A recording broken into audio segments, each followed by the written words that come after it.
The canyon walls were closing in like the jaws of some ancient beast, and the only sound Caleb Whitmore could hear above the thunder of falling rock was the panicked scream of his horse, a sound that didn't belong to any creature meant to survive.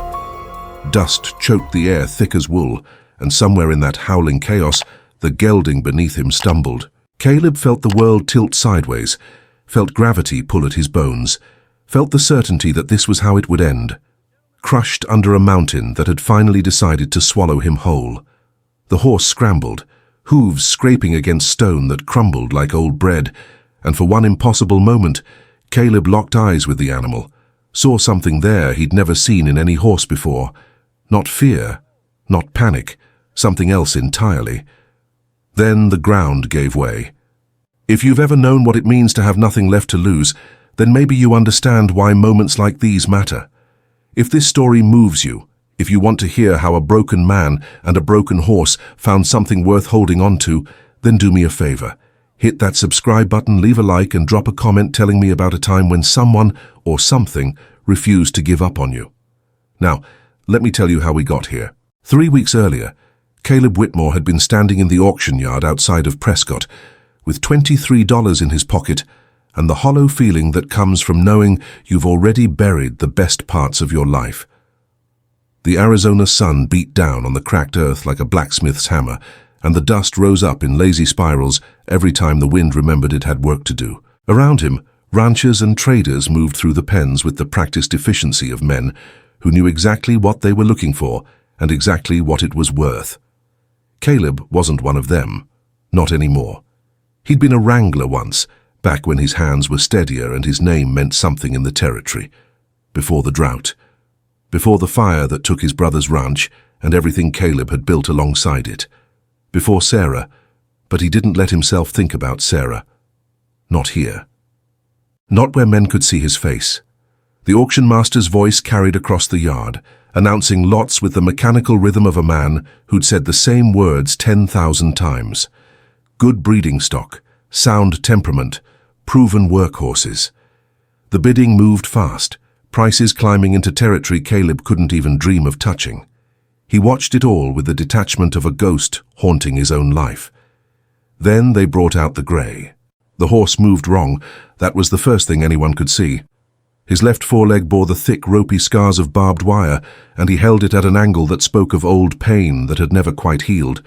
His coat was dull, ribs visible beneath hide that hadn't seen proper feed in months. But it was his eyes that stopped Caleb cold.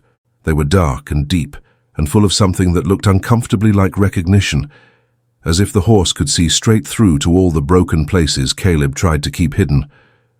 "Lot 47, the auction master called out, his voice flattening with disinterest. Gelding, approximately 8 years old, previous owner deceased, horse sustained injury, hasn't worked in over a year. Selling as is." The silence that followed was the kind that settles over a graveyard. "Do I hear $20? The auction master tried without conviction. Nothing. The ranchers had already turned away, moving toward the next pen where a line of sound quarter horses waited. In their eyes, the grey gelding was already dead. Just a matter of paperwork and a bullet to make it official. $10 then. Still nothing. A few men shook their heads. Not cruel, just practical.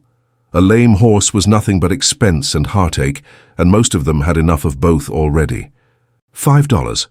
The auction master's voice had gone thin, irritated. "Gentlemen, I need to clear this pen." Caleb found himself moving forward before he'd made any conscious decision to do so. The grey gelding watched him approach, ears swiveling forward with an alertness that seemed at odds with his broken condition. Up close, Caleb could see more scars. Old ones, crisscrossing the horse's chest and shoulders. Rope burns, spur marks. The signatures of men who'd tried to break something that refused to break cleanly. $1, someone called out from the back, voice rough with tobacco and morning whiskey.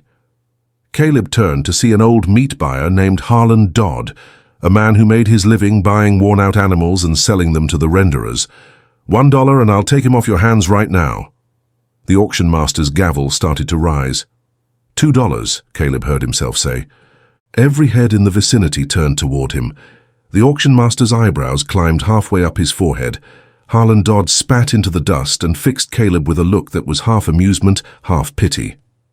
"You're bidding against the meat wagon for a cripple?" Dodd's voice carried across the yard, and a few men chuckled, not mean, just bewildered. "That horse ain't worth the lead it'd take to put him down." Caleb didn't look away from the gelding. The animal was still watching him, still and focused in a way that reminded Caleb of the way Sarah used to look at him across the breakfast table, like she could see all the way down to the bottom of him, and hadn't decided yet whether what she found there was worth keeping. $2, Caleb repeated louder this time. Dodd shook his head and walked away, muttering something about fools and their money. The auction master's gavel came down with a sharp crack that sounded like a bone breaking. "Sold to the gentleman in the blue shirt for $2. Just like that, Caleb owned a horse he couldn't afford to feed and couldn't afford to fix. As he counted out the bills, 2 worn singles that left him with $21 to his name, he wondered if maybe Dodd had been right. Maybe this was just another mistake in a long line of mistakes that stretched back to the day he decided he could build something permanent in a world that seemed determined to burn everything down. He led the grey out of the pen, the horse limping heavily on that bad foreleg, and found a quiet corner of the yard where he could take a proper look at what he'd just bought. The gelding stood patient under his hands, not flinching when Caleb ran his fingers over the old scars, not pulling away when he lifted the damaged leg to examine the joint. "What did they call you, old man?"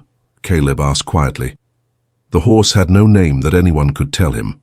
The previous owner, a rancher named Dietrich who died of a heart attack 3 months back, had kept poor records, and none of the hired men who'd cleared out his property remembered what the grey had been called. It was as if the horse had been erased, reduced to nothing but damaged goods waiting for someone to decide his fate. "Sterling," Caleb said after a moment, the word rising up from some half-forgotten memory. It had been his grandfather's middle name, a man who'd worked horses all his life, and taught Caleb that the measure of an animal wasn't in how fast it could run or how much weight it could pull, but in the size of its heart.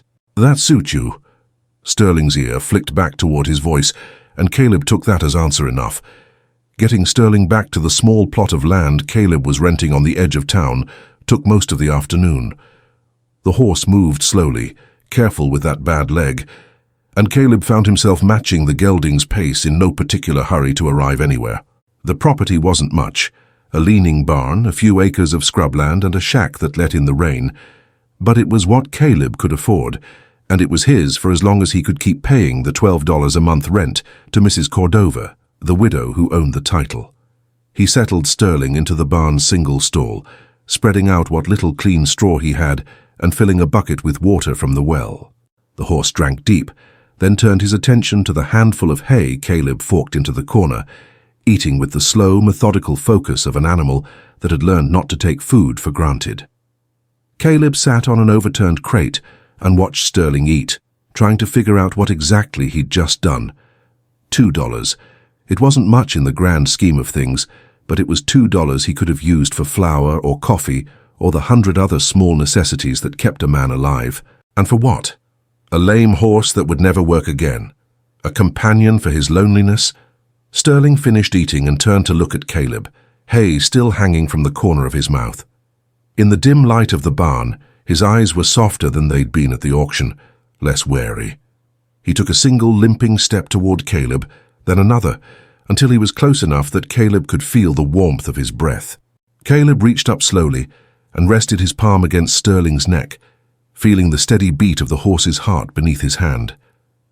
"I don't know what I'm doing here," Caleb admitted quietly. "I don't know how to fix you. Hell, I don't know how to fix me. But I guess we're in this together now." Sterling didn't respond, of course he didn't, but he didn't pull away either. He stood there, solid and present, and for the first time in longer than Caleb could remember, he didn't feel quite so alone. The days that followed fell into a rhythm that was equal parts routine and revelation.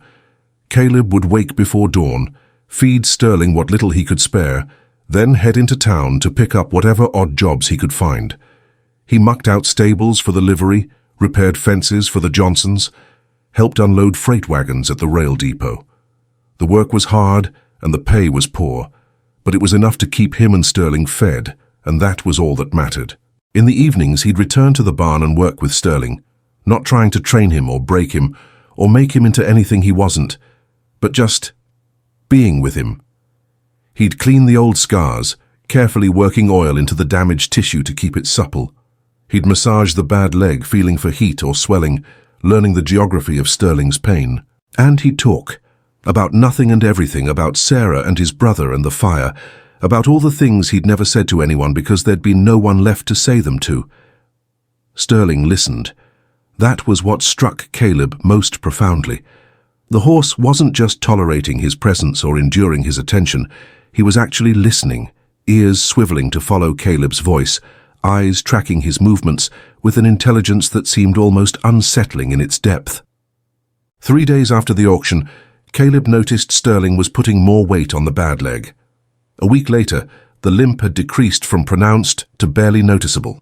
It wasn't a miracle, the damage was permanent, and Sterling would never be sound enough for hard ranch work. But it was improvement, and improvement felt like hope. Caleb started taking Sterling out for short walks around the property, letting the horse set the pace, never pushing, never demanding more than Sterling was willing to give.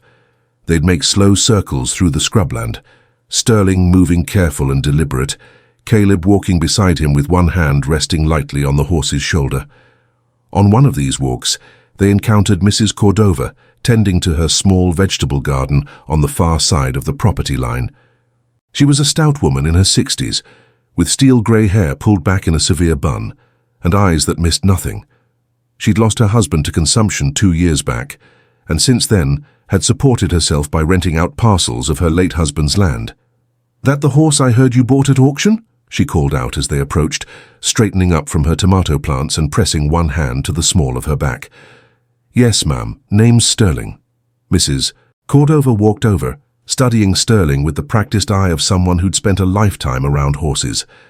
She noted the scars, the slightly off-kilter stance, the dull coat that was just beginning to show hints of improving condition. "Harlan Dodd was telling everyone in town you outbid him for a cripple," she said, her tone neutral. "Said you paid good money for an animal that ought to have been put down." Caleb felt his jaw tighten. Harlan Dodd can say whatever he likes. Doesn't make it true. "No," Mrs. Cordova agreed, surprising him. "It doesn't." She reached out slowly, letting Sterling sniff her hand before running her palm down his neck. The horse stood quiet under her touch, ears forward. "My husband used to say that some horses are meant to work, and some horses are meant to teach. This one looks like a teacher to me." "Teach what?" Caleb asked, genuinely curious. Mrs. Cordova smiled, and it softened her stern face into something almost gentle. "That's between you and him, I expect." She went back to her garden, leaving Caleb to puzzle over her words. A teacher. He'd never thought of horses that way before. They were tools, transportation, work animals. You trained them to do what you needed, and if they couldn't do the work, they had no purpose. That was the practical truth of life out here, where everything and everyone had to earn their keep or be left behind. But Sterling had no work to do. He was too damaged for riding, too unpredictable for pulling a wagon, too old to be worth the investment of serious rehabilitation. By every practical measure, the horse was useless. And yet, there was something happening between them, something Caleb couldn't quite name but could feel as surely as he felt the sun on his face or the ache in his back after a long day's work. When he looked at Sterling, he saw his own brokenness reflected back at him. The scars that never quite healed, the damage that changed you forever, the way the world looked at you and saw only what you couldn't do anymore, instead of what you still were. 2 weeks after the auction, on a Tuesday morning that dawned clear and cool, Caleb arrived at the barn to find Sterling standing at the back wall of his stall, staring intently at something Caleb couldn't see. The horse's entire body was tense, ears pinned back, nostrils flaring. "Easy, boy," Caleb said softly, moving slowly into the stall. "What's got you spooked?" Then he saw it. A rattlesnake, coiled in the corner where the wall met the floor, its tail vibrating with that distinctive buzz that made every nerve in Caleb's body go electric. The snake was easily 4 feet long, thick-bodied and clearly agitated, probably driven into the barn by the cool night air, and now trapped by daylight and the presence of a large, nervous horse. Sterling was trembling, every muscle locked tight, but he hadn't bolted or lashed out. He was holding himself perfectly still, waiting, watching. Caleb's heart hammered against his ribs. He'd seen horses die from rattlesnake bites, seen them swell up and suffer for days before finally succumbing. A strike to Sterling's already damaged leg could cripple him permanently, turn that limp into something far worse. "Don't move," Caleb whispered. Though he wasn't sure if he was talking to Sterling or himself, he backed out of the stall slowly, grabbed the shovel leaning against the barn wall, and returned with movements so careful they felt like prayer. The snake tracked him with flat, black eyes, its tongue flicking out to taste the air. One wrong move, one sudden sound, and it would strike. Caleb positioned himself between Sterling and the snake, calculating distances, timing his breath to the rhythm of his heartbeat. He'd killed rattlers before, every man who lived out here had, but never with 1,000 pounds of terrified horse behind him, and nowhere to retreat if he missed. The snake coiled tighter, drawing itself up, and Caleb knew he was out of time. He brought the shovel down in one swift, decisive motion, pinning the snake's head to the floor before it could strike. The reptile thrashed, body whipping around in violent coils, but Caleb held firm, bearing down with all his weight until the thrashing slowed and then stopped entirely. The silence that followed was profound, broken only by Sterling's heavy breathing and Caleb's own ragged exhalations. He waited another full minute, making sure the snake was truly dead, before finally lifting the shovel and dragging the carcass out of the stall. His hands were shaking. His whole body was shaking. He leaned against the barn wall and closed his eyes, waiting for the adrenaline to ebb. When he finally trusted his legs to hold him, he went back into the stall. Sterling was still standing in exactly the same position, but the tension had left his body. As Caleb approached, the horse turned his head and pressed his muzzle against Caleb's chest, breathing deep, as if reassuring himself that they were both still alive. Caleb wrapped his arms around Sterling's neck and held on, feeling the solid reality of the horse, the warmth of his body, the steady rhythm of his breath. They stayed like that for a long time, man and horse, two damaged creatures who'd found each other in an auction yard and somehow decided to keep finding each other, day after day, despite everything the world threw at them. "You trusted me," Caleb said into Sterling's mane, his voice rough. "You could have panicked, could have kicked that wall down, but you trusted me to handle it." Sterling shifted his weight, careful with that bad leg, and Caleb felt the horse's warmth seep into his bones, felt something inside him, some tight guarded place he'd been carrying since the fire, begin to loosen. The next morning Caleb woke to find a letter slipped under his door. The paper was expensive, cream-colored and heavy, and the handwriting was precise and feminine. He unfolded it carefully, his stomach already sinking with the certainty that nothing good ever came written on paper that nice. "Mr. Whitmore, I am writing to inform you that due to financial pressures, I must increase the rent on your property effective immediately. The new rate will be $18 per month, payable on the 1st of each month. I regret the necessity of this increase, but circumstances leave me no choice. Respectfully, Mrs. Elena Cordova, $18. $6 more than he was paying now, and he was barely scraping together the 12. Caleb read the letter 3 times, as if the words might change if he looked at them long enough, but they remained stubbornly the same. He had exactly $16.40 to his name. Rent was due in 5 days. The practical thing, the smart thing, would be to sell Sterling. The horse had improved enough that he might fetch $20 or $30 from someone looking for light riding stock or a companion animal. It would solve Caleb's immediate problem and give him breathing room to figure out his next move. The thought made him physically ill. He folded the letter and tucked it into his pocket, then walked out to the barn where Sterling was waiting, as he always was, with that patient, knowing look in his dark eyes. Caleb opened the stall door and Sterling walked out, moving almost sound now, his gait still carrying that slight hitch, but no longer the pronounced limp of those first weeks. "We've got a problem," Caleb told him, running his hand down Sterling's neck, feeling the muscles beneath the coat that was finally starting to gleam with proper condition. "And I don't know how to fix it." Sterling nudged Caleb's shoulder gently, as if to say he understood, as if to say they'd figure it out together. But Caleb didn't see how they could. Money was money, and no amount of heart or loyalty or whatever strange bond had formed between them could change the hard arithmetic of survival. He had 5 days to come up with $18 he didn't have, and after that, everything else was just details. He spent those 5 days working himself to exhaustion, taking every job anyone would offer, no matter how backbreaking or poorly paid. He mucked stalls until his hands bled. He helped dig a new well for the Mitchells, working 16-hour days in the blazing sun. He loaded freight, split firewood, repaired tack, and did a dozen other odd jobs that paid in coins and crumpled bills. By the night before rent was due, he had $17.35, 65 cents short. Might as well have been 65 miles. He sat in his shack that night, counting the money over and over, as if the act of counting might somehow multiply it. But numbers were numbers, stubborn and immutable, and he was still short. Around midnight he gave up and walked out to the barn. Sterling was drowsing in his stall, but he woke when Caleb entered, ears perking forward in greeting. Caleb let himself into the stall and sat down in the corner, his back against the wall, and Sterling came over and stood beside him, close enough that Caleb could lean against his shoulder. "I can't keep you," Caleb said quietly, the words tasting like ash in his mouth. "I tried, but I can't make the numbers work. I'm sorry." Sterling's breathing was slow and steady, a counterpoint to Caleb's own ragged breaths. The horse didn't move away, didn't react to the words. He just stood there, solid and warm and impossibly patient, as if he understood that sometimes all a man needed was something to lean on while the world fell apart around him.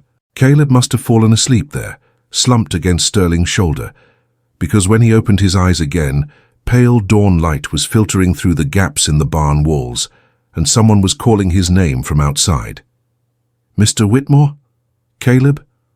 He stumbled to his feet, his body protesting every movement, and emerged from the barn to find Mrs. Cordova standing in his yard, holding a basket covered with a checked cloth.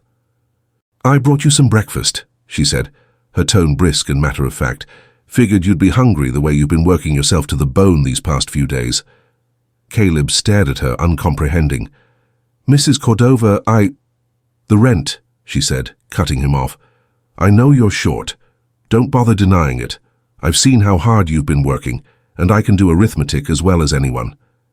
His face burned with shame. "I've got $17. I know it's not enough, but if you give me another week—" "I'm not here to collect, Caleb." She set the basket down on his doorstep and fixed him with a look that was part stern, part something softer. "I'm here to tell you I made a mistake with that letter. The rent increase was supposed to be $4, not $6.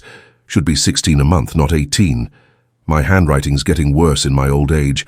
Numbers run together." Caleb opened his mouth, closed it, opened it again. "But the letter said what my old eyes thought they wrote, not what I meant to write." Mrs. Cordova's expression was impossible to read, but there was a glint in her eye that suggested she knew exactly what she was doing. $16 a month, same as I've been charging the Hendersons for their plot. Fair is fair. $16. He had $17.35. He could pay rent and have money left over for food, for Sterling's feed, for staying here together, at least a little while longer. "Mrs. Cordova," Caleb said slowly, his throat tight, "your handwriting was perfect on that letter. Every word was clear as day." She smiled then, just a little, just enough. "Was it? Well, like I said, these old eyes aren't what they used to be. Now eat your breakfast before it gets cold and get that rent money over to me before noon." "And Caleb?" "Yes, ma'am?" "That horse of yours, Sterling, he's looking good, real good. Seems like you've been good for each other." She turned to walk away, then paused and looked back over her shoulder. "Sometimes the best investments are the ones that don't make sense on paper.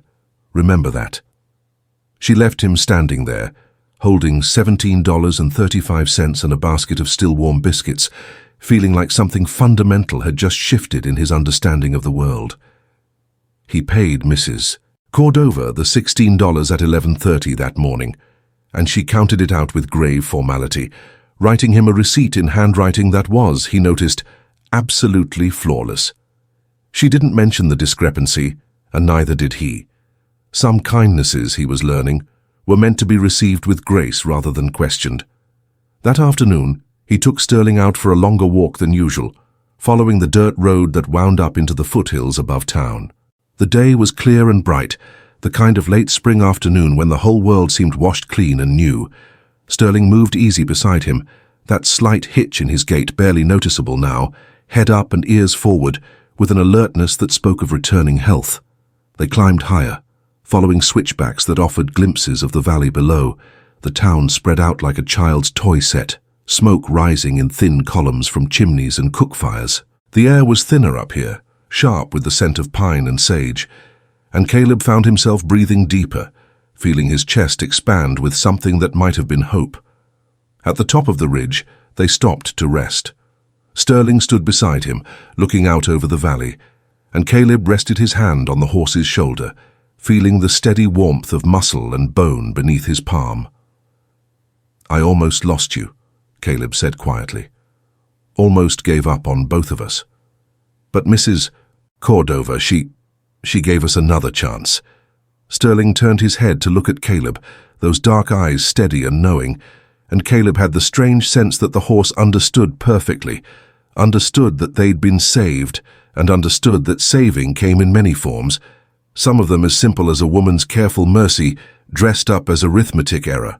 The sun was starting its descent toward the western mountains, painting the sky in shades of amber and rose, and Caleb knew they should head back before dark. But he lingered there a moment longer, man and horse silhouetted against the fading light, two survivors who'd found each other in an auction yard, and decided that survival was better achieved together. As they started back down the trail, Caleb found himself thinking about the month ahead, about the jobs he'd need to line up, about the slow, careful work of building something that could last. It wouldn't be easy. Nothing ever was. But for the first time since the fire, since Sarah, since everything fell apart, he felt like maybe, just maybe, he was building towards something instead of just running from what he'd lost. Sterling's hooves crunched against the rocky trail, finding purchase where the path narrowed and the drop-off grew steep. The horse moved with confidence now, trusting his legs, trusting the ground beneath him, trusting, and this was the part that made Caleb's chest tighten, trusting Caleb to lead them safely home. Trust. That's what Mrs. Cordova had been talking about, what Sterling had been teaching him from the very beginning. Not the kind of trust you could demand or buy, but the kind that grew slow and patient in the spaces between words, in the quiet act of showing up day after day, in choosing to stay when leaving would be easier. They made it back to the barn just as the last light was draining from the sky, stars beginning to prick through the deepening blue overhead. Caleb settled Sterling for the night, making sure he had clean water and fresh hay, checking the bad leg one more time even though it was healing well, just because care was a habit now, something he did without thinking. Before he left the barn, he paused at the stall door watching Sterling eat and found himself speaking into the gathering dark. "Thank you," he said softly, "for not giving up on me when I almost gave up on you." Sterling's ear flicked back toward his voice, but the horse kept eating, content and present and alive. And that, Caleb realized, was answer enough. He walked back to his shack under a sky full of stars, $17.35 lighter, and somehow infinitely richer than he'd been 24 hours before. The world was still hard. Money was still tight. Tomorrow would bring its own struggles and uncertainties. But tonight he had a place to sleep, and a horse in the barn, and the knowledge that mercy sometimes wore the disguise of arithmetic errors. Tonight he had enough, and tomorrow he and Sterling would wake up and face whatever came next, together. The first week passed like a slow river carving through stone. Callan watched the horse from a distance most days, leaning against the corral fence with his arms crossed and his hat pulled low. The animal would not eat from his hand, would not come when called, would not even look at him without that wild, jagged fear flashing in his dark eyes. Callan did not push. He had learned long ago that broken things did not heal when forced. He named the horse Flint, not because the animal was hard, but because he had been struck too many times and still sparked with something that refused to go out. It seemed fitting. Callan had felt that way once, a long time ago, before the years wore him down to silence and solitude. Every morning Callan brought water and hay to the corral. He moved slow, deliberate, his boots scuffing the dirt so Flint would hear him coming. He spoke in low tones, not expecting answers, just filling the quiet with something other than the wind. He told the horse about the land, about the sky, about the way the hills turned gold in the late afternoon. He told him about nothing at all. Flint watched him with suspicion, his ears pinned back, his muscles coiled tight beneath his patchy coat. There were scars along his flanks, thin white lines that spoke of whips and impatience. There was a deeper gash across his right shoulder, poorly healed, the kind that came from being worked too hard and cared for too little. Callan recognized those marks. He had carried his own for years, though his were buried deeper, where no one could see. On the 8th day, Flint took a step closer when Callan set the bucket down. Just one step, cautious and trembling. But it was enough. Callan did not look up, did not smile. He simply turned and walked away, leaving the horse to decide for himself. That night, Callan sat on the porch with a bottle of whiskey he had not opened in months. The label was faded, the glass dusty, but he wiped it clean and poured a small measure into a tin cup. He did not drink it right away. He just held it, watching the amber liquid catch the last threads of daylight. He thought about his brother. Nathan had been younger by 3 years, wild in the way only boys raised in open country could be. He had laughed too loud, fought too hard, loved too recklessly. Callan had tried to keep him steady, tried to teach him patience and caution, but Nathan had never been one for listening. He wanted everything faster, brighter, louder. He wanted to ride the meanest horses, chase the wildest storms, live like there was no tomorrow. And then one day, there wasn't. It had been a spring roundup, the kind they had done 100 times before. Nathan had climbed onto a young stallion that had not yet been broken, insisting he could handle it, insisting he did not need help. Callan had warned him, had told him to wait, to give the horse more time, to let someone else try first. But Nathan had grinned that reckless grin and swung himself up into the saddle. The horse had thrown him in less than 10 seconds. Nathan's head had hit the fence post with a sound Callan still heard in his sleep. He had died before the dust settled. Callan had blamed the horse, had blamed himself, had blamed the ranch, the sky, the very earth beneath his boots. He had sold everything, walked away from the life he knew and spent 5 years drifting from town to town, working odd jobs and sleeping in barns. He had punished himself in silence, carrying the weight of his brother's death like a stone tied around his neck. It was only when he found this patch of land, this quiet corner of nowhere, that he had stopped running. But he had not stopped grieving. He had simply learned to live with it, the way a man learns to live with an old wound that never quite heals. Now, sitting on the porch with whiskey he could not bring himself to drink, Callan thought about Flint, about the way the horse flinched at sudden movements, about the scars that told a story of cruelty and neglect, about the $1 price tag that said he was worth less than nothing. Callan understood that feeling. He poured the whiskey back into the bottle and set it aside. Then he stood, walked down to the corral, and leaned against the fence in the growing dark. Flint stood at the far end, a shadow among shadows, his head low and his breathing steady. Callan did not call out, did not try to approach. He just stood there, silent and still, letting the horse know he was not alone. The days blurred together after that. Callan worked the land, mending fences and clearing brush, hauling water from the creek and chopping wood for the coming winter. It was hard, honest labor, the kind that left his hands raw and his back aching, but it kept his mind quiet. And every morning and every evening he returned to the corral to sit with Flint. He did not try to touch the horse, did not try to lead him or bridle him or force him into anything. He simply existed in the same space, patient and undemanding, letting Flint set the pace.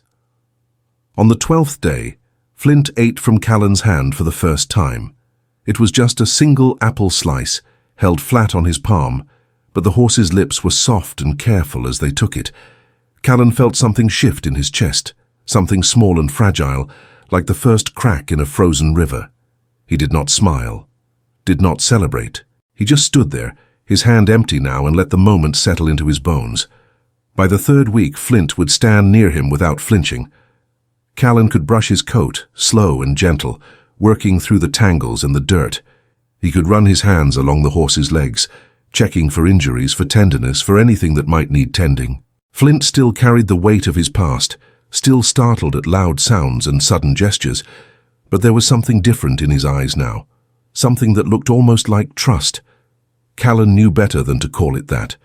Trust was earned over years, not weeks. But it was a beginning, and that was enough. The ranch itself was modest, barely more than 100 acres of scrubland and brush. There was a small barn, weathered and leaning slightly to one side, and a cabin with a crooked chimney that smoked when the wind blew wrong. Callan had a few head of cattle, stubborn creatures that wandered too far and got themselves stuck in gullies or tangled in brambles. He had chickens that refused to lay eggs where he wanted them to, and a goat named Pepper who chewed through every rope he tied her with. It was not much, but it was his, and it was quiet, which was all he had ever wanted after Nathan died. The nearest town was a 2-hour ride south, a dusty collection of buildings that called itself Redemption Bend. Callan went there once a month to buy supplies and sell whatever eggs or milk he could spare. He did not linger, did not drink in the saloon or talk to the men who gathered there. He bought what he needed, nodded to the shopkeeper, and rode back before sundown. The townspeople knew him by sight, but not by name. He was the quiet man from the hills, the one who kept to himself and never caused trouble.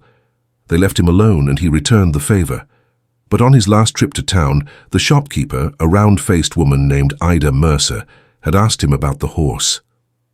"Heard you bought that wreck from Harlan's auction," she had said, wrapping his flour and sugar in brown paper. "Folks are saying you're a fool for wasting even $1 on him." Callan had not answered right away. He had counted out his coins, slow and deliberate, and set them on the counter. "Folks say a lot of things," he had said finally, his voice flat. Ida had studied him for a moment, her sharp eyes weighing him like she weighed potatoes. "You planning to work him, or just let him eat you out of house and home?" "Planning to let him heal," Callan had said. "After that we'll see." Ida had nodded, wrapping the last of his supplies. "Well, good luck to you. That horse has been through more hell than most men. Don't expect miracles."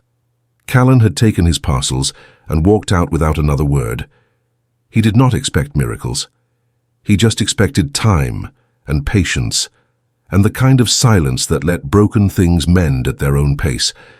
Now, a week after that conversation, Callan stood in the corral with Flint, a worn saddle blanket draped over his arm. The horse watched him, wary but not afraid, his ears swiveling to track every movement. Callan spoke low, steady, his voice a rough murmur in the afternoon heat. "We're not in a hurry," he said, running his hand along Flint's neck. "You don't owe me anything, but I'd like to see if you remember what it feels like to carry weight without pain. Just the blanket today, nothing more." Flint did not bolt when Callan lifted the blanket and settled it gently across his back. His muscles twitched, his breath quickened, but he stood still. Callan left the blanket there for only a moment, before lifting it away again, rewarding the horse's patience with a quiet word and a scratch behind the ears. They did this every day for a week, just the blanket, on and off, until Flint stopped flinching. Then Callan introduced the saddle itself, old and cracked and smelling of leather and dust. He let Flint sniff it, let him see it from every angle, let him decide it was not a threat. And when he finally set it on the horse's back, Flint trembled but did not run. Callan cinched the girth loose, just enough to hold the saddle in place, and stepped back. "That's enough for today," he said, his voice rough with something he could not name. "You did good, Flint, real good." He left the saddle on for only a few minutes before removing it, letting the horse know there was no trap, no punishment, no cruelty waiting. Just patience. Just time. That evening, as the sun sank low and painted the hills in shades of copper and rust, Callan sat on the porch again. He did not reach for the whiskey. He just watched the horizon, his mind wandering to places he tried not to go. He thought about Nathan, about the way his brother had always pushed too hard, wanted too much. He thought about the years he had spent running from that memory, convinced he could outrun grief if he just kept moving. He thought about the land beneath his boots now, the quiet ranch that asked nothing of him but his presence, and he thought about Flint, standing in the corral with his head low and his breathing steady, a horse that had been broken and discarded and sold for less than a loaf of bread. Callan did not know if he could save the horse, did not know if Flint would ever trust him fully, ever let go of the fear that had been beaten into him. But he knew he had to try, not because Flint needed saving, though he did, but because Callan did too, and maybe, just maybe, that was enough. The morning broke cold and grey, the kind of dawn that carried a promise of trouble on the wind. Caleb stood at the barn door, watching clouds gather over the distant peaks like wool pulled across a wound. Sterling stood beside him, his breath misting in the chill air, ears swiveling toward sounds Caleb could not yet hear. "Storm's coming," Caleb said quietly, though he knew the horse could sense it better than he could. Animals always knew. They felt it in their bones, in the electric charge that made their skin twitch and their muscles tense. He had planned to ride into town that morning to pick up supplies and drop off the leather work he had been doing for the saddle maker, but the sky had other plans. By mid-morning the wind had picked up, carrying with it the smell of rain and something sharper, the metallic tang that meant lightning was dancing somewhere beyond the mountains. Caleb secured the barn, checking the roof for loose boards and making sure Sterling had plenty of water and hay. The horse watched him work, calm but alert, that intelligence in his dark eyes that Caleb had come to recognize as awareness rather than fear.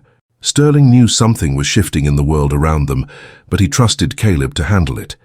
That trust still caught Caleb off guard sometimes, like a gift he had not earned but was being offered anyway. He was walking back to the shack when he heard the sound, faint at first, barely audible over the rising wind but growing louder with each passing second. A child's voice, high and panicked, calling for help. Caleb's blood went cold. He scanned the landscape, his eyes searching the scrubland and the rocky hills beyond his property line. There, a small figure stumbling through the brush about half a mile out, waving frantically in his direction. He ran. By the time he reached the child, his lungs were burning and his heart was hammering against his ribs. It was a boy, no more than 8 or 9, with dark hair plastered to his forehead with sweat and tears streaming down his dirt-streaked face. Caleb recognized him immediately. Tommy Hendricks, the youngest son of the family that owned the spread 3 miles west. "Mr. Whitmore," the boy gasped, his words tumbling over each other in his panic. "You gotta help. My sister. She's trapped." "Slow down," Caleb said, gripping the boy's shoulders firmly but gently. "Where's your sister? What happened?" "We were exploring. Up in the old mining tunnels. Clara went too far in, and the ceiling collapsed." Tommy's voice broke. "She's trapped inside and I can't get her out, and Pa's in town and Ma doesn't know where we are, and—" "The Blackwood tunnels?" Caleb cut him off, his stomach dropping. The abandoned silver mines that honeycombed the hills north of his property were a death trap, unstable and dangerous even on good days, with a storm coming in, with the ground already shifting from the changing pressure. "How long ago?" Caleb demanded. "Maybe an hour," Tommy sobbed. "I ran as fast as I could." An hour. The mines could collapse completely in an hour. And if that storm broke while the girl was still trapped inside— Caleb did not let himself finish that thought. "Come on," he said, already turning back toward his property. "We're getting her out." They ran together, Caleb matching his pace to the boy's shorter legs, his mind racing ahead to what he would need. Rope, a lantern, tools for digging, and Sterling, because there was no way he could carry an injured girl 3 miles on foot, not with a storm about to break over their heads. At the barn, Caleb moved with the speed of long practice. He grabbed the coil of rope from the wall, his work gloves, a pickaxe and a shovel. He lit the oil lantern with hands that were steadier than they had any right to be, then turned to Sterling's stall. The horse was already alert, sensing the urgency in Caleb's movements. When Caleb opened the stall door, Sterling walked out without hesitation, his limp barely noticeable now, his entire body radiating readiness. "I need you today," Caleb said quietly, running his hand down Sterling's neck as he reached for the saddle. "I know you're not fully healed yet, but I need you to carry weight. Can you do that for me?" Sterling stood perfectly still as Caleb saddled him, the old familiar ritual taking on new weight.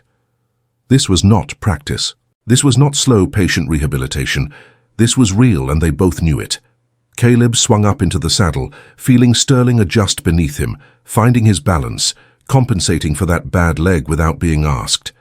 He reached down and pulled Tommy up behind him, the boy's small arms wrapping tight around his waist. "Hold on," Caleb said, and then they were moving, Sterling breaking into a steady lope that ate up the distance faster than Caleb had dared hope. The blackwood tunnels cut into the hillside like wounds, dark openings framed by rotting timber and loose rock. Caleb could see the fresh disturbance immediately, a pile of rubble blocking what had been the main entrance, dust still hanging in the air despite the wind. He dismounted and helped Tommy down, then moved toward the collapsed entrance with his lantern raised high. "Clara," he called into the darkness. "Clara Hendricks, can you hear me?" For a long moment there was nothing but silence and the rising moan of the wind.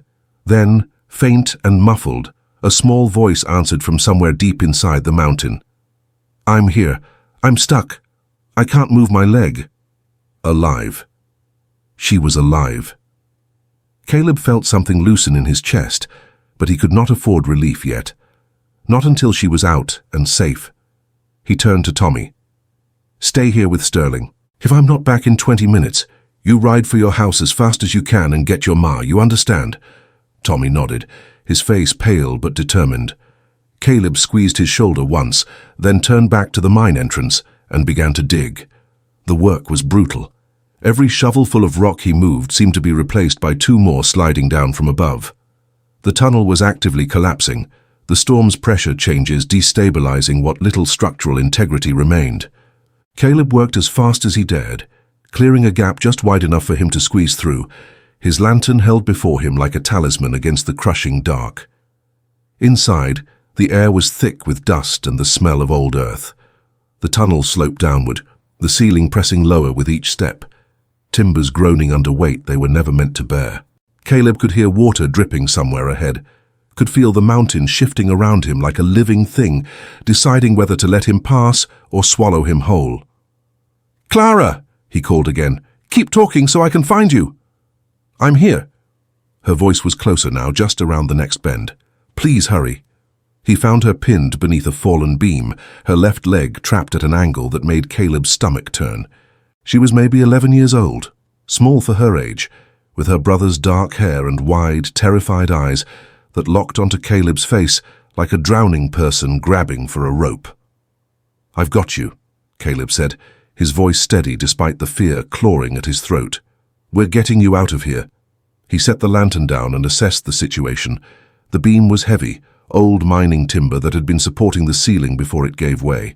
If he moved it wrong, if he shifted the weight too quickly, the entire section could come down on both of them.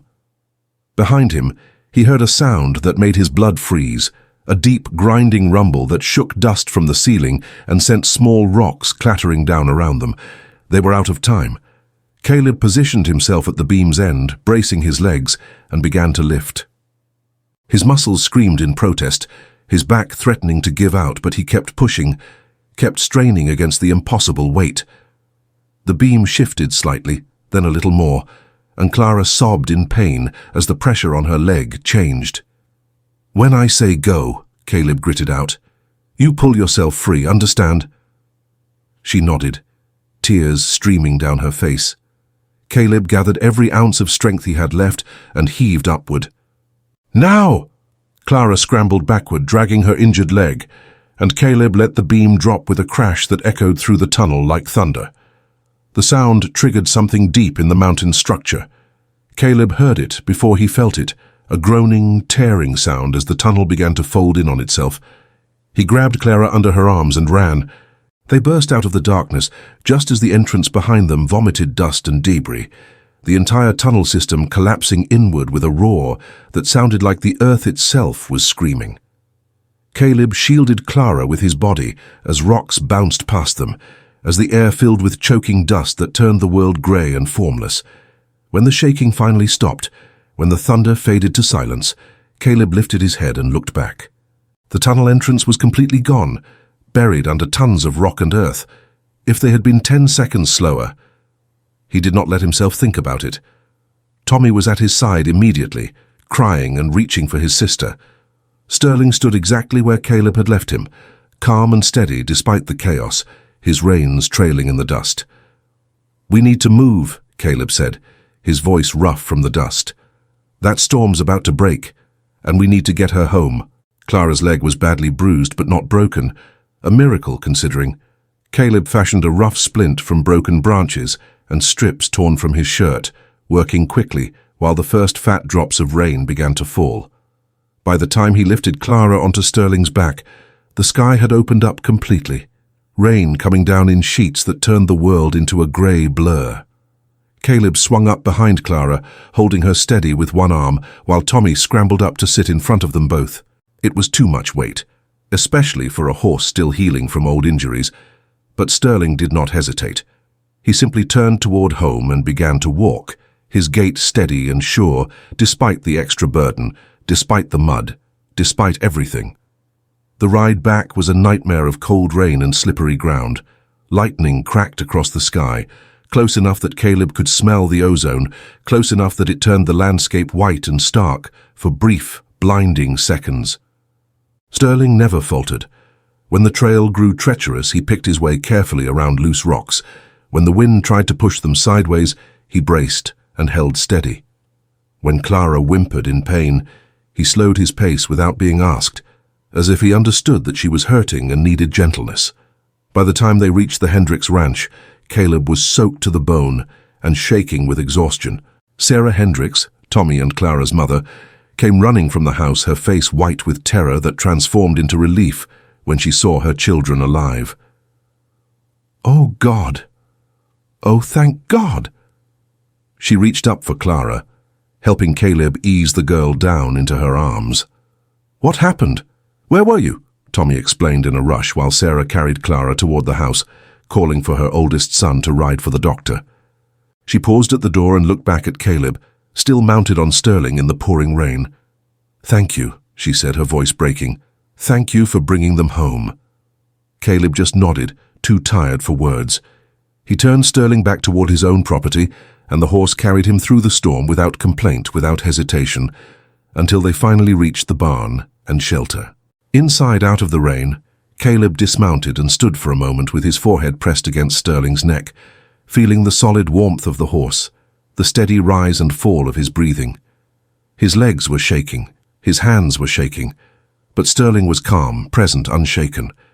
"You saved them," Caleb whispered into the horse's wet mane. "That leg of yours, you should have been lame after carrying all that weight, should have refused, but you didn't. You just did it." Sterling turned his head and rested his muzzle against Caleb's shoulder, a gesture so gentle and deliberate that Caleb felt something break open in his chest.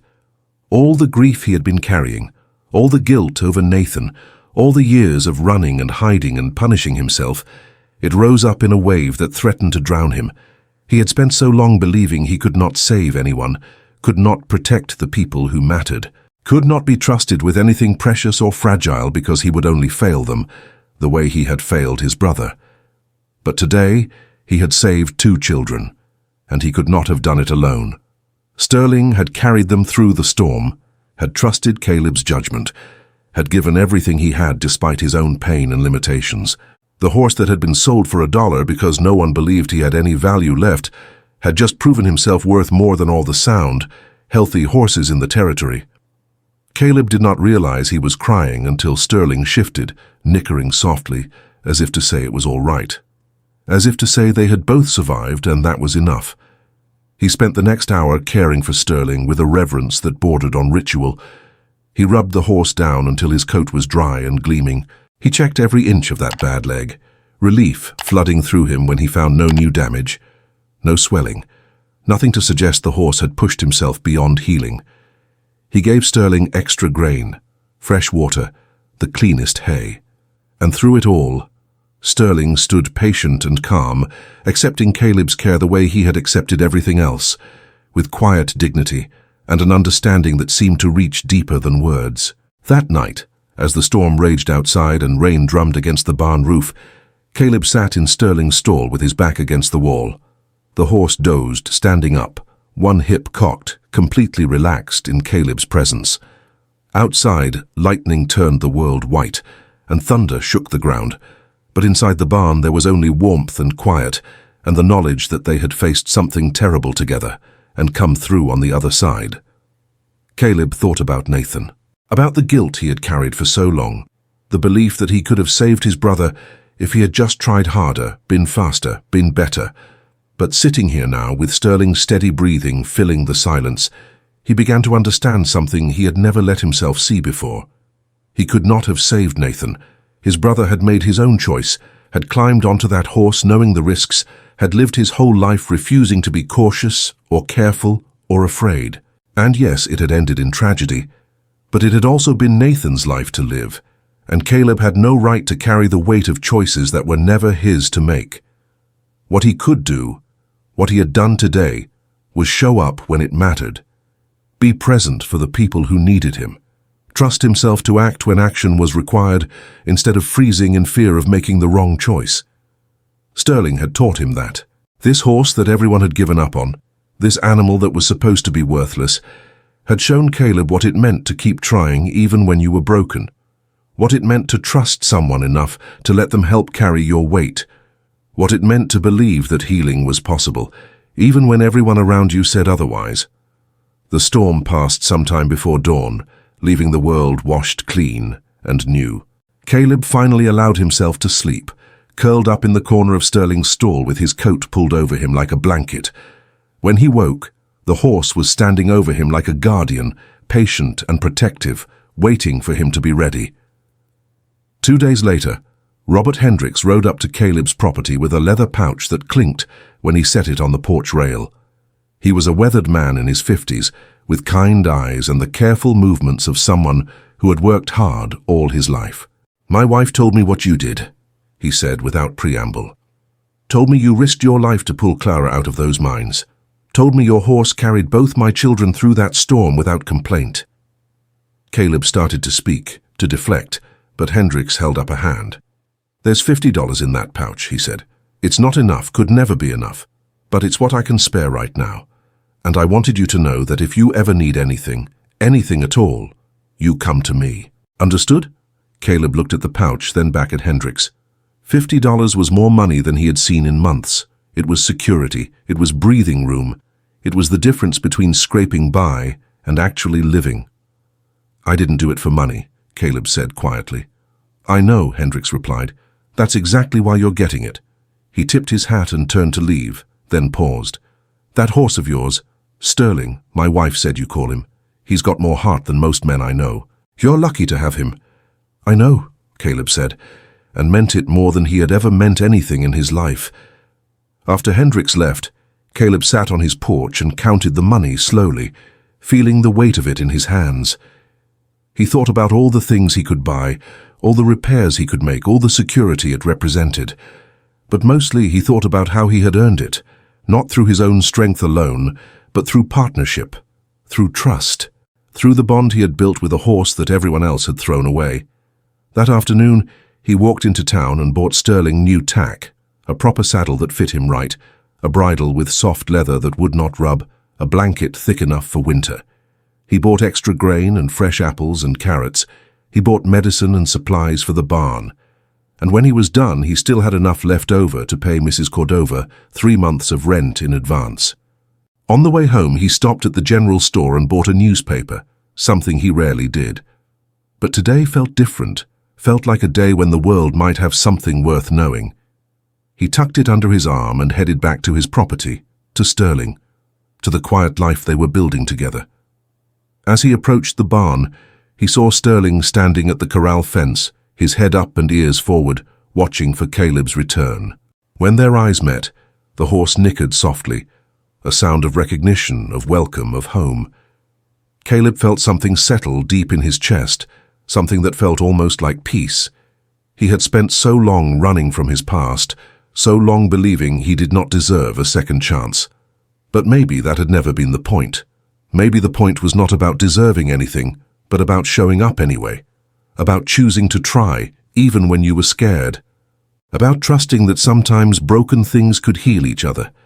He opened the corral gate, and Sterling walked out to meet him, pressing his nose against Caleb's chest in that gesture that had become their language, their way of saying, "I see you, I'm here, we're in this together."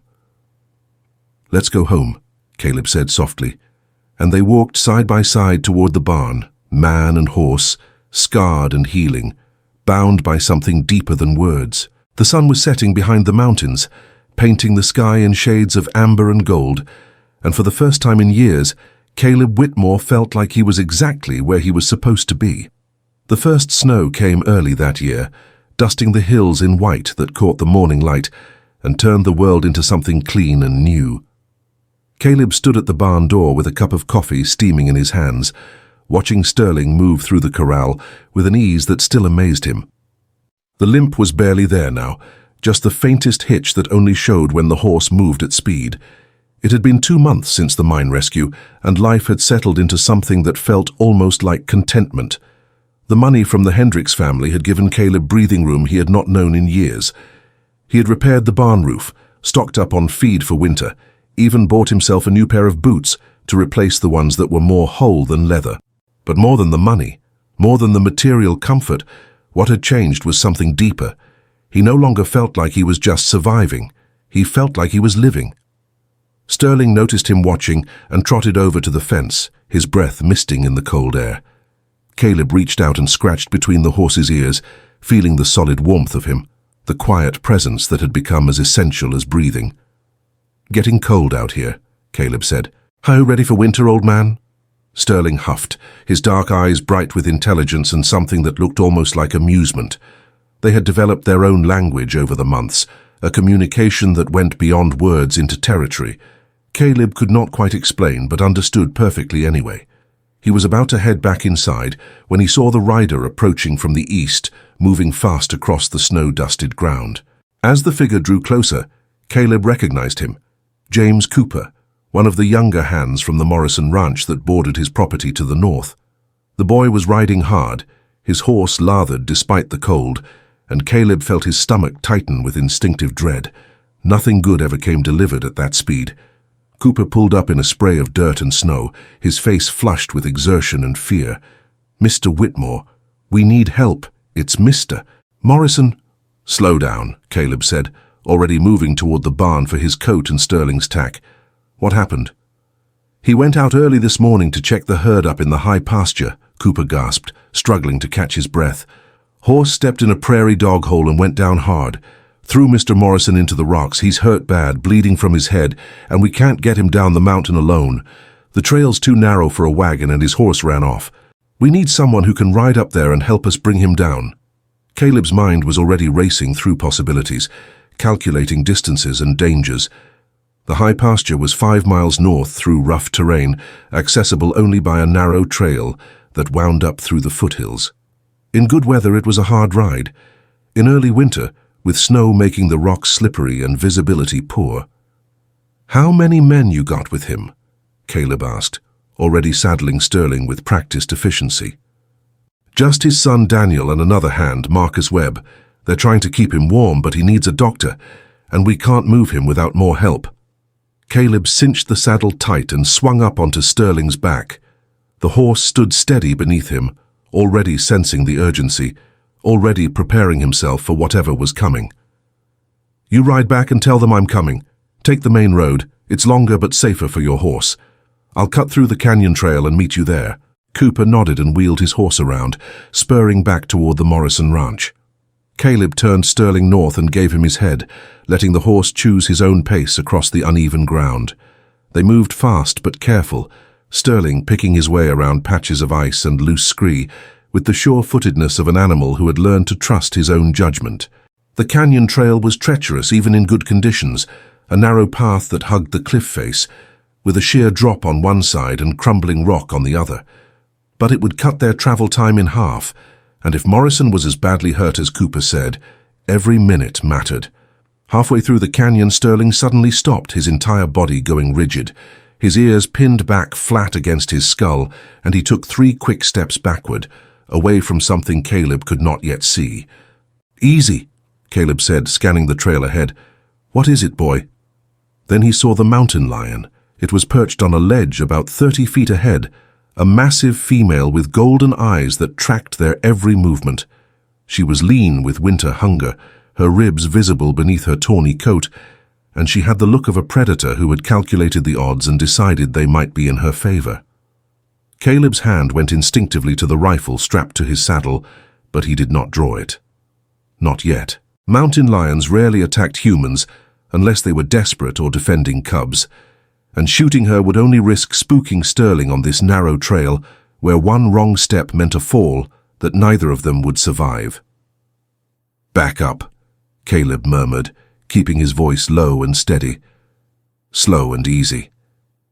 Sterling began to retreat, one careful step at a time, his eyes never leaving the lion. The cat watched them with that unblinking intensity unique to apex predators, her tail twitching in a way that made Caleb's skin crawl with primitive warning. They had made it perhaps 10 feet when the lion moved. She did not leap at them. That would have been almost easier to handle. Instead, she dropped down onto the trail directly in their path, blocking their retreat, her body language shifting from watchful to aggressive. A low, rumbling growl vibrated through the canyon, and Caleb felt Sterling's muscles bunch beneath him, felt the horse preparing to bolt or fight. "Hold," Caleb said, his voice firm despite the fear flooding his veins. "Hold steady." Sterling trembled, but held his ground, trusting Caleb even as every instinct screamed at him to run. Caleb slowly, carefully reached for his rifle. The mountain lion watched the movement, her lips pulling back to reveal teeth designed for tearing flesh. Caleb brought the rifle up and fired a shot into the air. The crack of the gunshot echoed through the canyon like thunder, and the mountain lion flinched, startled by the noise. For one suspended moment, everything hung in balance. The predator, the prey, the man caught between them. Then the lion turned and bounded up the rocky slope, disappearing into the brush with a speed that seemed impossible for something so large. Caleb's hands were shaking as he lowered the rifle. His heart was hammering so hard he could hear it in his ears, could feel it pulsing in his throat. But Sterling had not bolted, had not panicked, had trusted Caleb to handle the threat, even when every fiber of his being must have been screaming at him to run. "Good boy," Caleb said roughly, his voice thick with emotion he could not quite name. "That's my good boy." They waited another minute to make sure the lion was truly gone, then continued up the trail, both of them hyper-alert now, watching the rocks and shadows for any sign of movement. They made it through the canyon without further incident and emerged onto the high pasture trail as the sun climbed higher in the pale winter sky. Caleb found Morrison's group huddled near a cluster of rocks that provided some shelter from the wind. Daniel Morrison was in his early 20s, a solid young man with his father's broad shoulders and his mother's worried eyes. He looked up when Caleb approached, relief washing over his face. "Thank God," he said. "Pa's in bad shape." Thomas Morrison was lying on a makeshift stretcher of coats and branches, his face pale beneath a crude bandage wrapped around his head. Blood had soaked through the fabric, dark and concerning, and his breathing was shallow and uneven. He was conscious but barely, his eyes unfocused and glassy. Caleb knelt beside him and did a quick assessment. The head wound was serious, but the skull felt intact beneath his careful probing. More worrying was the way Morrison's left leg was bent at an unnatural angle, clearly broken, possibly in multiple places. Moving him was going to be agony, but leaving him here to freeze while someone rode for a doctor was not an option. "We need to splint that leg before we try to move him," Caleb said, "and we need to do it fast. There's weather coming in." He could see it building over the mountains, dark clouds heavy with snow, moving toward them with the inexorable certainty of winter. They had maybe 2 hours before the storm hit, and if they were caught on this mountain in a blizzard... They worked quickly, using branches and torn strips of cloth to immobilize Morrison's leg. The injured man screamed when they moved him, a sound that echoed across the empty pasture and made Sterling shy nervously. But there was no help for it. Pain meant Morrison was still feeling, still alive, and that was better than the alternative. Getting him down the mountain was going to require all of them. Daniel and Marcus would support Morrison on either side, while Caleb led on Sterling, using the horse's steady strength to help navigate the treacherous trail. It was not ideal, Nothing about this situation was ideal, but it was their only option. They had just started down the trail when Marcus's horse spooked at a snow-covered branch and reared, nearly throwing him. The sudden movement startled Daniel's mount, which sideswiped Morrison and sent him sprawling with a cry of pain that cut through the cold air like a knife. "Easy," Caleb commanded, but the damage was done. Both horses were now skittish, dancing sideways on the narrow trail, and Morrison had passed out from the pain of being jostled. Sterling, despite all the chaos around him, stood perfectly still. Caleb looked at his horse, at the steady calm in those dark eyes, and made a decision that went against every bit of practical wisdom he possessed. "We're going to put him on Sterling," he said. Daniel stared at him. "That horse can barely carry you. He's got that bad leg." "He can do it," Caleb said with absolute certainty. He did not know how he knew, could not explain the bone-deep conviction that Sterling would not fail them. He just knew. "We'll rig a travois behind him. He's steady enough to handle it and he won't spook." They fashioned a rough travois from branches and rope, testing it to make sure it would hold Morrison's weight. Then carefully, reverently, they loaded the unconscious man onto it and secured him as best they could. The contraption attached to Sterling's saddle, the weight distributed across the horse's hindquarters. Sterling's ears swiveled back when he felt the load settle behind him, but he did not shy or protest. He simply stood there waiting for Caleb to tell him what came next. "It's going to be slow," Caleb said, running his hand down Sterling's neck. "And it's going to hurt." "But I need you to do this. Can you do this for me?" Sterling huffed, his breath misting in the cold air, and Caleb took that as answer enough. They started down the mountain with Caleb walking beside Sterling, one hand on the horse's bridle, murmuring encouragement with every step. The travois dragged behind them, scraping over rocks and catching on brush, and Caleb could see Sterling struggling with the weight, see that bad leg taking more strain than it should, see the horse pushing himself beyond what was safe or reasonable. But Sterling did not stop, did not falter. He just kept moving one careful step at a time, navigating the treacherous trail with a focus and determination that made Caleb's throat tighten with emotion he could barely contain. The first snowflakes began to fall when they were halfway down, fat and wet, sticking to everything they touched. Within minutes, visibility dropped to barely 20 feet. The wind picked up, howling through the rocks, and the temperature plummeted. Daniel and Marcus rode close, helping to guide when the trail grew too narrow or too steep, but it was Sterling who carried them through. Sterling who found the path when it disappeared beneath fresh snow. Sterling who kept his footing when the ground turned to ice. They had been traveling for nearly 3 hours when Caleb heard it, a sound that sent ice water through his veins. A deep, creaking groan that seemed to come from the mountain itself. "Avalanche!" Marcus shouted, pointing up the slope. Caleb saw it, a shelf of snow breaking loose high above them, gathering speed and mass as it tumbled down the mountainside. It was not a massive slide, not the kind that could bury an entire town, but it was big enough to sweep them off the trail if it reached them. "Move!" Caleb commanded, but there was nowhere to go. The trail ahead narrowed to barely wide enough for Sterling and the travois. Behind them was only the cliff face. They were trapped. Time seemed to slow. Caleb saw the avalanche coming, saw the wall of white death bearing down on them, and his mind went perfectly, crystalline clear. He could not save everyone, but maybe he could save Morrison. He grabbed the rope securing the travois to Sterling's saddle and began to cut it free with his belt knife. "What are you doing?" Daniel screamed. "Get your father to safety," Caleb shouted back. "Go!" But Sterling had other ideas. The horse lunged forward, dragging the travois and Caleb with him, moving faster than he should have been able to with that bad leg and all that weight. He found a narrow outcropping in the rock face, barely wide enough for the travois to fit, and wedged himself against the cliff. Then he simply stood there, braced and immovable, his body creating a barrier between the avalanche and the injured man. The snow hit them like a physical blow. Caleb felt himself lifted off his feet, felt the world turn white and cold and suffocating. He grabbed for Sterling's saddle, felt his fingers close around leather, held on with every ounce of strength he possessed. The avalanche roared past them, tons of snow and ice and debris, close enough that Caleb could feel the wind of its passing, could taste the ice on his tongue.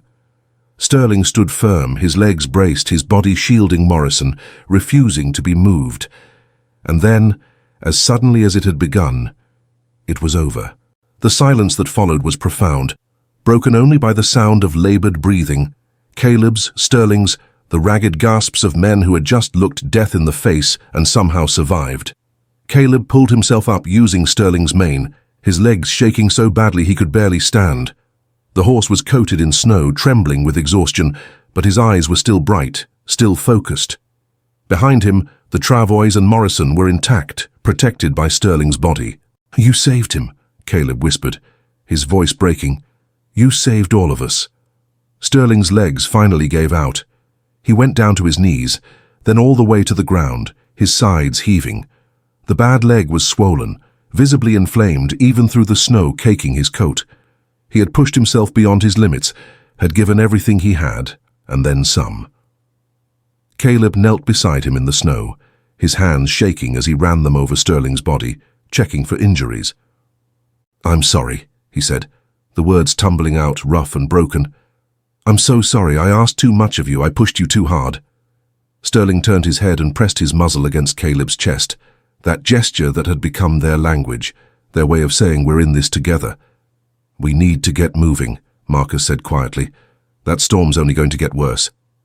Caleb looked at Sterling, at the exhaustion in every line of the horse's body, and knew they were at a crossroads. They could try to force Sterling to keep going, potentially crippling him permanently. Or they could leave the travois here, load Morrison onto one of the other horses, and lead Sterling down at whatever pace he could manage. It should not have been a difficult decision. Morrison's life hung in the balance. Every minute delayed increased the risk that he would not make it. The practical choice, the obvious choice, was to prioritize the man over the horse. But as Caleb looked into Sterling's eyes, saw the trust there, the absolute faith that Caleb would not abandon him, he knew he could not do it. Not after everything they had been through, not after all Sterling had given him. "We all go together," Caleb said firmly. "Or we don't go at all." He unhooked the travois from Sterling's saddle and, with Daniel and Marcus's help, transferred it to Daniel's horse. It was awkward and unbalanced, but it would work well enough to get them down the mountain. Then he turned back to Sterling and offered his hand. "Come on, boy. Up you get." Sterling struggled to his feet, favoring that bad leg heavily now, but he was standing. Caleb took the reins gently and began to walk, setting a slow pace that Sterling could match. The other horses followed behind, Morrison unconscious on the travois, the storm swirling around them. It took another 2 hours to reach the base of the mountain. By the time they arrived, Caleb was barely standing himself, his body pushed past exhaustion into some realm of pure will. Sterling was limping badly, each step clearly painful, but he had made it. They had all made it. Dr. Samuel Hayes was waiting at the Morrison ranch with his medical bag and his no-nonsense efficiency. He took one look at Morrison and immediately took charge, barking orders to get the injured man inside and into bed. As they carried the stretcher past, Morrison's eyes fluttered open briefly. He looked at Caleb, recognition dawning slowly.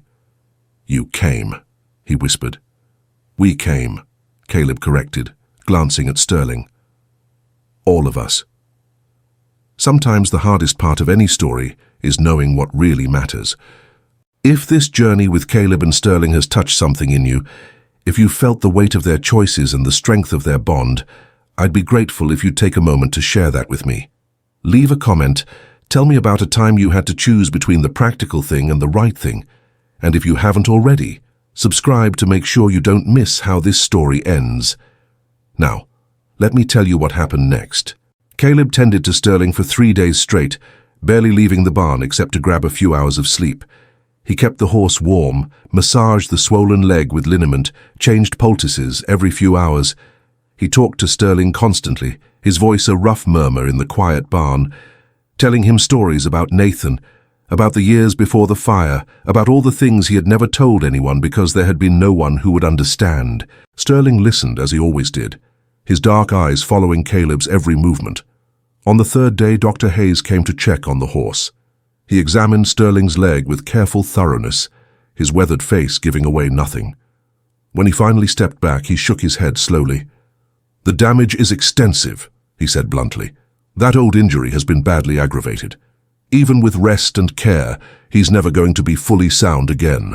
He'll always have that limp, and hard work is out of the question." Caleb had known this, had seen it in the way Sterling moved, in the heat and swelling that refused to fully subside, but hearing it spoken aloud made it real in a way he had been avoiding. "Will he heal?" Caleb asked quietly. Or, he could not finish the question, could not give voice to the possibility that Sterling might need to be put down. Hayes looked at him for a long moment, then glanced at Sterling. "Physically, he'll heal enough to live comfortably as long as you don't push him. But that horse gave everything he had on that mountain, Caleb. He knew he was hurting himself, and he did it anyway because you asked him to. That's not stupidity. That's love." The word hung in the cold barn air, stark and undeniable. "So, what do I do?" Caleb asked, his voice rough. "You let him rest," Hayes said simply. "You take care of him the way he took care of you. And you accept that sometimes love means knowing when to stop asking." After the doctor left, Caleb sat in Sterling's stall with his back against the wall, watching the horse doze in the weak winter sunlight filtering through the barn windows. His mind kept circling back to that moment on the mountain, to the decision to take Sterling with them, to the choice that had possibly cost the horse his long-term soundness. Had it been worth it? Had saving Morrison justified potentially crippling Sterling? He did not have an answer, not one that satisfied the guilt gnawing at his chest. Sterling woke and turned to look at him, and Caleb saw something in the horse's eyes that stopped his spiraling thoughts cold. There was no recrimination there, no blame, just quiet acceptance, and that same steady trust that had never wavered, even when Caleb himself had doubted. "I don't deserve you," Caleb said quietly. Sterling huffed and limped over to where Caleb sat, lowering his head to rest his muzzle on Caleb's shoulder. The weight of it was gentle, grounding, a reminder that they were both still here, still alive, still together. And maybe that was answer enough. Winter deepened over the valley, covering the land in a blanket of white that muffled sound and softened edges. Caleb spent those long, quiet months caring for Sterling with a devotion that bordered on sacred ritual. The horse healed slowly, the swelling in his leg gradually subsiding. But Dr. Hayes had been right. The damage was permanent. Sterling would carry that limp for the rest of his days, a reminder of the mountain and the choice both man and horse had made to keep everyone together, no matter the cost. Caleb did not regret that choice, but the guilt still gnawed at him during the long winter nights, when he lay awake listening to the wind howl around the cabin, thinking about how he had asked too much of a horse that had already given everything. On a morning when the sky was impossibly blue and the sun turned the snow to diamonds, Thomas Morrison rode up to Caleb's property. He was moving better now, using a cane but walking with more confidence. His head wound healed to a faint scar that cut through his hairline like a seam in weathered leather. "Came to check on you," Morrison said, dismounting carefully, "and to see how Sterling's doing." They walked together to the corral where Sterling stood in a patch of sunlight, his winter coat thick and shaggy, his breath misting in the cold air. The horse lifted his head when he saw them approaching, ears forward in greeting. Morrison leaned against the fence rail and watched Sterling for a long moment, his weathered face thoughtful. "My son told me you could have left him behind on that mountain. Could have cut the travois loose, saved yourself the burden of a lame horse when seconds mattered. But you didn't." Caleb shifted uncomfortably. "Couldn't leave him. Wouldn't have been right." "No," Morrison agreed. "It wouldn't have been. But most men would have done it anyway. Would have told themselves it was practical, necessary, the smart choice." He turned to look at Caleb directly. "You know what that tells me? It tells me you understand something most people never learn. That loyalty isn't about convenience. It's about showing up even when it costs you everything." He reached into his coat and pulled out an envelope, pressing it into Caleb's hand. "This is the deed to 40 acres that border your property to the east. Good grazing land, year-round water access. It's yours now." Caleb stared at the envelope, unable to process what he was hearing. "Mr. Morrison, I can't accept—" "You saved my life," Morrison interrupted, his voice firm but not unkind. "You and that horse risked everything, and Sterling paid a price he'll carry forever. This is the least I can do. Build something with it, Caleb. Build something that lasts." After Morrison left, Caleb stood at the fence with the deed in his hands, watching Sterling doze in the winter sun. 40 acres. Combined with the land he was renting from Mrs. Cordova, it would give him enough space to run a real operation, to build something sustainable and lasting. But more than the land itself, what Morrison had given him was validation, proof that the choices he had made, the loyalty he had shown, meant something beyond his own small corner of the world. That afternoon, Mrs. Cordova arrived with a pot of stew and her characteristic directness. She set the pot on Caleb's stove, then sat down at his small table without waiting for an invitation. "I heard Thomas gave you land," she said, getting straight to the point. "Good. You've earned it. But I came to tell you something else." She pulled out another envelope. Caleb was beginning to dread the sight of them and slid it across the table. "This is the deed to the land you've been renting from me. Consider it paid in full. The place is yours." Caleb felt the world tilt. "Mrs. Cordova, I don't understand. That rent increase I told you about months ago," she said, her eyes sharp and knowing. "The one I claimed was an arithmetic error?" "It wasn't an error, Caleb. I wrote exactly what I meant to write." Understanding dawned slowly. "You were testing me." "I wanted to see what kind of man you were," she said without apology. "Wanted to see if you'd sell that horse the moment money got tight, or if you'd find a way to keep him. You chose right, and that told me everything I needed to know about your character." She stood, smoothing her skirts. "My husband always said land should belong to people who understand commitment. You proved that when you bought Sterling for $2. You proved it again on that mountain. The land is yours, Caleb. Use it well." After she left, Caleb sat in his cabin with 2 deeds spread before him, feeling like he had stepped into someone else's life. In the span of a single day, he had gone from owning nothing but a lame horse and some borrowed tools to holding title to nearly 60 acres of good land. It was too much. It was overwhelming. It felt like grace he had not earned and did not deserve. But maybe, he thought, that was the point. Maybe grace was never about earning or deserving. Maybe it was simply about being willing to receive it when it was offered, and then honoring it by living in a way that justified the gift. That evening, he walked out to the corral, where Sterling stood watching the sunset paint the mountains in shades of copper and gold. The horse nickered softly when Caleb approached, that low rumbling sound that had become their language of greeting and recognition. "We did it," Caleb said quietly, resting his forehead against Sterling's neck. "We actually did it. We've got land now. Real land with our names on the deed. We can build something here, something that lasts."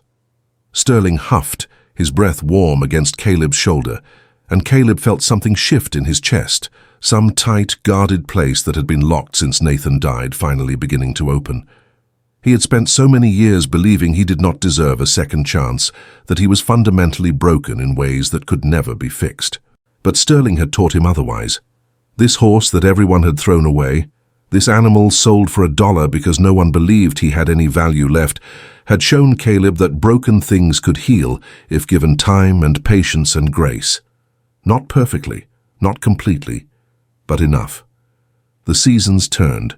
Winter gave way to spring, and the valley exploded into color. Wildflowers painting the hills in purple and gold, new calves wobbling on stick-thin legs, birds returning from wherever they spent the cold months to fill the air with song. Caleb worked his land with a sense of purpose he had not felt in years. He bought 3 cows and a young bull with some of the money he had saved. He repaired fences and cleared brush and planted a garden that actually produced vegetables instead of just weeds. He built a proper chicken coop and acquired 6 laying hens that gave him fresh eggs every morning. And through it all, Sterling was there, not working, not laboring, just existing, just being. He grazed in the pasture with the cattle, his limp barely slowing him down. He stood in the shade of the old cottonwood tree during the heat of the day, tail swishing lazily at flies. He came to the fence every evening when Caleb finished his work, looking for the apple or carrot that was always waiting. Caleb bought a second horse, a sturdy bay gelding named Rusty, to handle the work Sterling could no longer do. But it was Sterling he saddled when he wanted to check the far pastures or ride into the hills at sunset. They moved slowly together, Caleb matching his pace to Sterling's careful gait, and there was a peace in those rides that Caleb had never found anywhere else. One afternoon in late summer, Robert Hendricks rode up with his 2 children, Tommy and Clara, who had both grown taller and more confident in the months since the mine collapse. Clara walked with barely a limp now, her leg healed completely, and Tommy had lost that haunted look that had shadowed his eyes after nearly losing his sister.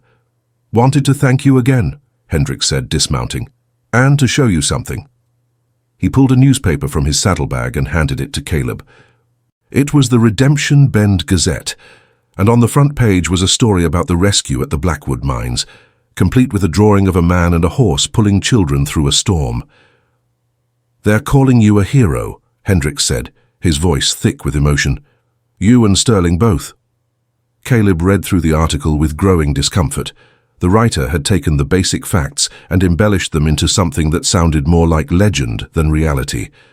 He was described as fearless, selfless, noble, all words that felt foreign and ill-fitting when applied to himself. "I'm not a hero," Caleb said, handing the paper back. "I just did what needed doing." "That's exactly what makes you one," Hendricks replied. "Heroes don't think about being heroic, they just show up and do the work." Clara stepped forward then, holding something wrapped in cloth. She unwrapped it carefully, revealing a small wooden carving of a horse, every detail lovingly rendered. The arch of the neck, the intelligent eyes, even the slight imperfection in the left foreleg. "I made this for Sterling," she said shyly. "To say thank you for saving me and Tommy. Pa helped with some of the carving, but I did most of it myself." Caleb took the carving with hands that trembled slightly, feeling the smooth wood warm beneath his fingers. It was beautiful, crafted with the kind of care that could only come from genuine gratitude and affection. "It's perfect," he said, his voice rough. "Sterling will be honored." After they left, Caleb placed the carving on the shelf above his bed, where he could see it every morning when he woke and every night before he slept. It was a reminder of the day his choices had mattered, of the moment when showing up had made the difference between life and death. But more than that, it was a reminder that value was not determined by what others thought you were worth. Sterling had been sold for $1, declared worthless by everyone who looked at him, but he had saved children and carried a dying man down a mountain and taught a broken man how to trust again. Worth, Caleb was learning, was measured in moments rather than money, in loyalty rather than utility, in the quiet act of showing up, day after day, even when no one was watching or keeping score. Fall arrived with its riot of color, the cottonwoods turning gold, the aspens blazing orange against the evergreen hills. Caleb harvested his garden and put up vegetables for winter, stacked firewood until his shed was full, made sure his small herd was fat and healthy before the cold set in. And on a crisp October evening, as the sun sank low and painted the world in amber light, he saddled Sterling one last time before winter closed in. They rode up to the ridge that overlooked the valley, moving at Sterling's pace, taking their time. At the top, Caleb dismounted and stood beside Sterling, looking out over the land that was now his. He could see his small ranch spread below, the barn with its straight roof, the cabin with smoke rising from the chimney, the cattle grazing peacefully in the pasture. It was not much by most standards, but it was home, and it was enough. Sterling stood beside him, solid and warm, his breathing steady in the cool air. The horse had aged in the year since Caleb bought him, silver creeping into his muzzle and around his eyes, but there was a contentment in him now that had not been there before. He no longer carried the weight of old pain, old fear, old rejection. He was simply Sterling, a horse who had been broken and healed, who had given everything he had and survived to tell the tale. Caleb rested his hand on Sterling's neck, feeling the steady pulse of life beneath his palm. "Thank you," he said quietly, the words inadequate but heartfelt. "Thank you for not giving up on me when I didn't know how to save myself. Thank you for showing me what loyalty looks like. Thank you for teaching me that broken things can heal." Sterling turned his head and pressed his muzzle against Caleb's chest, that gesture that had become their promise, their bond, their way of saying we're in this together, always. And standing there on that ridge, with the whole valley spread out below and the last light painting everything in gold, Caleb felt something he had not felt since before Nathan died, a sense of completeness, of being exactly where he was meant to be. He was not running anymore, was not hiding from his past or punishing himself for mistakes he could never undo. He was simply living day by day, building something that would last, alongside a horse that had taught him the most important lesson of all. That worth was not determined by what you could do or how perfectly you functioned. It was determined by who you chose to be when everything fell apart, and whether you kept showing up even when it would be easier to quit. As the stars began to appear overhead, and the temperature dropped with the coming night, Caleb swung back into the saddle. Sterling turned toward home without being asked, picking his way carefully down the trail, that bad leg moving with practiced caution but steady purpose. They descended together through the gathering dark, man and horse, scarred and imperfect and alive. Behind them, the ridge stood silhouetted against the fading sky, a permanent landmark in an ever-changing world. Before them, home waited with its promise of warmth and rest, and the quiet satisfaction of work well done. Caleb did not know what the future would bring. There would be hard times ahead, winters that tested his endurance, challenges that pushed him to his limits. But whatever came, he would face it the same way he had faced everything else since the day he bought Sterling at that auction, one choice at a time, one day at a time, always showing up, always trying, and he would not face it alone. At the barn, Caleb dismounted and removed Sterling's tack with the slow care of ritual. He brushed the horse until his coat gleamed, checked his legs, made sure he had fresh water and good hay. Sterling stood patient through it all, his eyes half closed with contentment, and when Caleb finally stepped back, the horse nickered softly, a sound of appreciation, of affection, of home. "Sleep well, old friend," Caleb said, his hand resting one last time on Sterling's neck. "I'll see you in the morning." He walked to his cabin through air that smelled of wood smoke and autumn leaves, carrying with him the knowledge that he had built something real, not perfect, not grand, but real. A life that mattered, a bond that would last, a home where broken things could heal. Inside, he lit the lamp and sat at his table with a cup of coffee, looking at the wooden carving of Sterling that Clara had made. The flickering light brought the carving to life, made it seem as though the little horse was moving, breathing, existing in some space between wood and spirit. Caleb thought about the man he had been a year ago, broken, isolated, convinced he had nothing left to offer the world. He thought about standing in that auction yard with $2 in his hand, making a choice that seemed foolish to everyone watching. He thought about all the moments since then, when he could have given up, could have walked away, could have chosen the easier path, but he had not, and neither had Sterling. Together, they had proven that sometimes the most valuable things in life are the ones everyone else throws away. That loyalty matters more than perfection, that showing up is its own form of courage, that broken things can heal each other if given time and patience and grace. Outside, the wind picked up, carrying with it the promise of winter.